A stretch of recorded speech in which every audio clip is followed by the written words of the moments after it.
Assalamu alaikum and welcome to the new lecture on Pharmaceutics Dosage Form Science. I am Shoaib Muhammad, lecturer in the Department of Pharmaceutics, Faculty of Pharmacy, University of Sindh. In this lecture, we will be discussing about the elixirs, and the material for this lecture has been taken and adapted from the pharmaceutical dosage forms by Ansel. So this is the outline of the current lecture. Firstly, we will be having the introduction of the elixirs. Then we will be discussing preparation of the elixirs, and then we will be discussing the two major types of the elixirs that are available. One is the non-medicated elixirs, and other is the medicated elixirs. So firstly, the introduction of the elixirs. The elixirs are clear, sweetened hydroalcoholic solutions intended for oral use and are usually flavored to enhance their palatability. So as the definition indicates, these are sweetened preparations which can be sweetened by the addition of the sucrose or any kind of the artificial sweetening agents. These are hydroalcoholic solutions. That means along with the alcohol, they also contain the proportions of the water, and the flavoring agents as well as the coloring agents may also be added to increase the acceptability and to increase the palatability of the preparations.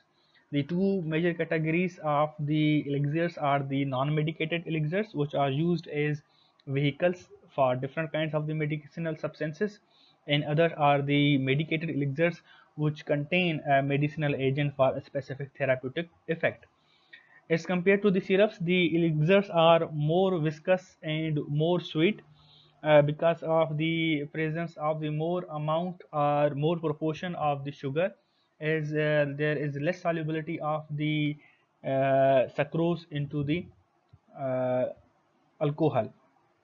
Consequently, the alcohols are less effective in masking the bitter taste of the drug, because if more of the sugar is present, it will mask more of the bitter taste. If less sugar is present, it will mask less of the bitter taste of the drug. Though the elixirs are less effective in masking the bitter taste of the drug, the elixirs are better able than aqua syrups to maintain the both water soluble and alcohol soluble components into the solution. The definition indicates, these are the hydroalcoholic preparations. So the components of the elixir that are soluble in the alcohol will be dissolved in alcohol, and the components that are soluble in water will be dissolved in water, and eventually the water and alcohol are miscible with each other, and the preparations that is achieved will be dissolving all of the components of the syrup. The proportion of the alcohol and water into the elixir will be determined by the solubility of the drug.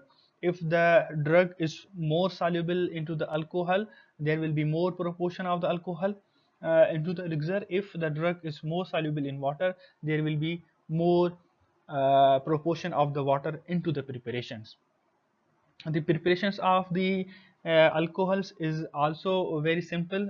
They are can be made by a simple solution method, and is all the components will be dissolved in their respective solvent, the alcohol and the water. The preparation will be easily made. Along with the alcohol and water, we can also add some other solvents that will may include the glycerine or propylene glycol, and they will be enhancing the solubility of the preparation of the components, and as well as making the preparation more stable and more effective to be used. Many of the elixirs are sweetened with by the use of the sucrose. However, in some of the situations, we might use the sorbitol, glycerine, or some artificial sweeteners into the elixirs. This is because of the less solubility of the sucrose into the alcohol. and even in those elixirs which contain the larger quantities of the alcohol, and the sufficient amount of the sucrose will not be dissolved into those elixirs, we might go for the use of certain artificial sweetness like the saccharine.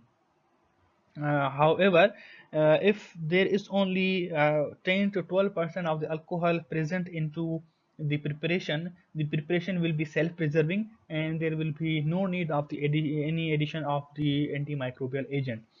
Along with that, though, there is no need of the addition of the preservative agent, wetting agents. We will go for the use of the flavoring agents and coloring agents to enhance the acceptability and increase the palatability of the preparation, so the uh, patient can effectively or easily use the medication. Now, the preparation of the elixirs. The elixirs can be made by simple solution method with agitation, or by admixture method. The two of the liquids are mixed with each other, the components are mixed with each other, and the preparation can simply be obtained. As a first step, the components that are soluble in alcohol will be added to alcohol and solubilized in alcohol, and components that are soluble in water, they will be solubilized in water, and afterwards the water that contains the solubilized components will be added to the alcohol solution, and they will be mixed each other. This will enhance the mixing of the ingredients with each other. Frequently, when the alcohol solution and water solution are mixed with each other, the final product that is achieved is cloudy in nature. This is because of the separation of the some of the flavoring oils, and this happens because as the water and alcohol components are mixed with each other, the overall concentration of the alcohol is decreased, and that's why the oil bubbles are formed and that form the cloudy nature.